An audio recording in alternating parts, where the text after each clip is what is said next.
In the heart of old Tunis, inside a neighborhood woven together by gossip, laughter, and tightly packed terraces, lives a boy whose world is about to change forever.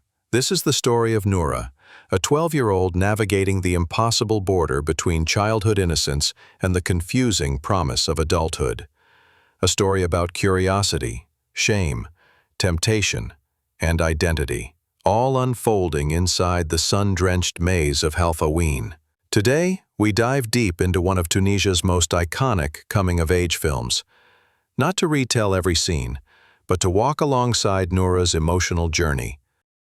To feel the clash between tradition and growing desire, and to understand how a boy becomes a young man in a society where every terrace has eyes and every wall has ears. Noura's world is small, but alive. Halfaouine is a neighborhood with its own heartbeat. Vendors shout over piles of spices. Women lean out of windows to exchange secrets. Children run barefoot through alleyways carved by centuries of footsteps. And in the middle of all this is Noura, quiet, observant, curious. He lives with his family in a modest home, a space filled with the warm smell of cooked couscous, the constant chatter of relatives, and the quiet strength of his hard-working mother. Noura's father holds tradition close. For him, a man must be disciplined, respected, and controlled. He believes strongly in rules about gender, rules about propriety, rules about how a boy should behave. But Noura? He is beginning to sense another world beneath the rules, a world filled with whispers, colors, and mysteries he's not supposed to understand yet. This is where his journey begins.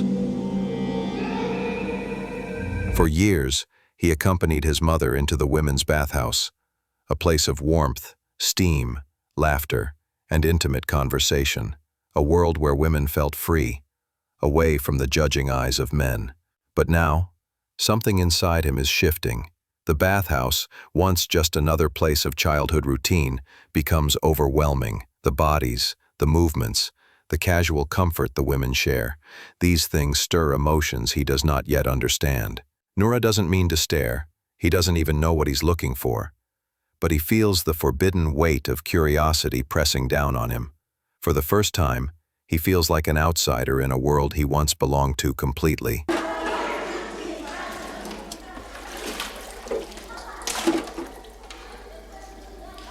Meanwhile, the men around him behave with loud confidence, discussing politics, religion, masculinity, and desire with the absolute certainty of adulthood. But their certainty feels hollow. Noura notices hypocrisy everywhere. Men who preach morality, but gossip in secret. Men who lecture on discipline, but lose their temper over the smallest things. Men who act powerful, but are trapped in their own insecurities. Noura sees all of it. He doesn't yet have the words to explain what he feels. But he knows adulthood is more complicated than anyone wants to admit. With his friends, other boys from the terraces, Noura discovers the comedic chaos of adolescence. The bragging, the teasing, the daring each other to peek into forbidden spaces. The whispering about things none of them truly understand. These moments are funny, messy, and completely honest.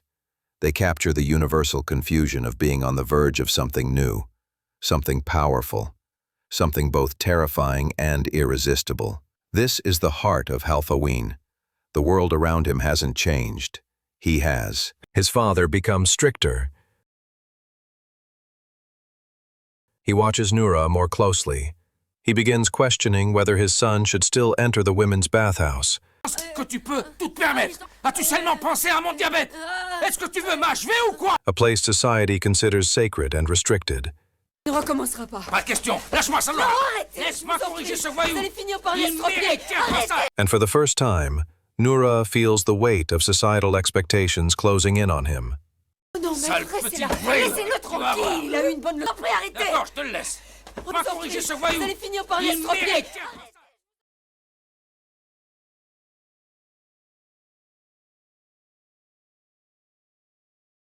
His mother, tender and perceptive, realizes that her son is no longer a child. She sees the subtle embarrassment in his eyes, the awkwardness in his movements, the way he struggles with feelings he cannot name. She wants to protect him, but she also knows she must let him grow.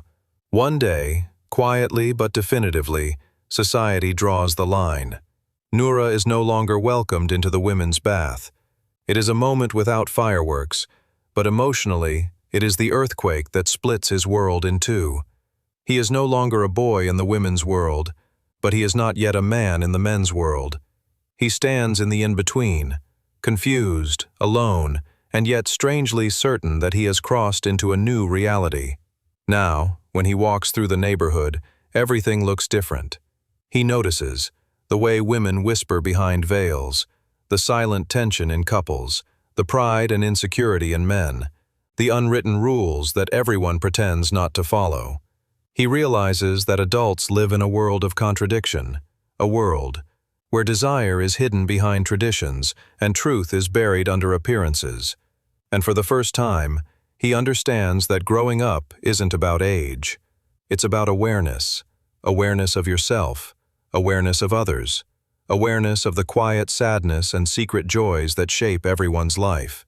As Noura becomes more aware of himself, his presence begins to change the atmosphere around him. In the bustling life of Halfaouine, there is a young helper girl who often comes to assist the women of the neighborhood. She is older than Noura, confident, and far more aware of the boundaries society draws between boys and girls. Qu'est-ce que vous faites? One day, as she passes by Noura, her eyes meet his, not in innocence, but in recognition. She sees something new in him, something shifting beneath the surface. And in that moment, Noura realizes he is no longer invisible. This is the first time a young woman looks at him not as a child, but as someone crossing the threshold of adolescence. That single glance shakes him more deeply than he can understand. Later, during a moment when women gather together in a private space, a world Noura had been part of since childhood, the helper girl notices him again. This time, she reacts not with curiosity, but with responsibility. With a firm, almost protective tone, she tells him to leave. Not out of anger, not out of shame, but because she sees the change in him and knows others are beginning to notice too. In that instant, Noura feels a wave of emotion, embarrassment, confusion, and a painful sense of loss. He realizes that he no longer belongs in the world he grew up in. That gentle exile becomes the symbolic fracture between his childhood and the world of adults. Walking away, Noura is consumed by the belief that he did something wrong. He thinks it was his gaze, his curiosity, his clumsy attempt to understand the world around him. He blames himself. He wonders if he has betrayed a space where he once felt safe. He wonders if he has disappointed his mother, or tarnished the innocent bond he once shared with women. It's the first time he understands that becoming older means being held accountable for things he doesn't even understand yet. Noura's growing up does not end with a dramatic event. It ends with a quiet acceptance. He has crossed the threshold from childhood into adolescence, not because he wanted to, not because he was ready, but because life pushed him forward. He begins to see his parents differently, his neighborhood differently, himself differently. He realizes that adulthood is messy, confusing, One evening, returning home, Noura finds the helper girl inside his house, a familiar visitor, but one who now feels entirely unfamiliar. She waits in a private space, maybe the room where he sleeps, or a quiet corner where he usually retreats, a space he considers deeply personal. The kind of space where a boy can no longer hide from his own emotions. This moment is not about romance. It is not about desire. It is about recognition. She recognizes the boy he was and the young man he is becoming. For Noura, it's overwhelming. He stands frozen between fear and curiosity, humility and hope, shame and awakening. Her presence forces him to confront who he is becoming, not because he chose it, but because life is pushing him forward. It marks the moment where childhood finally loosens its grip on him.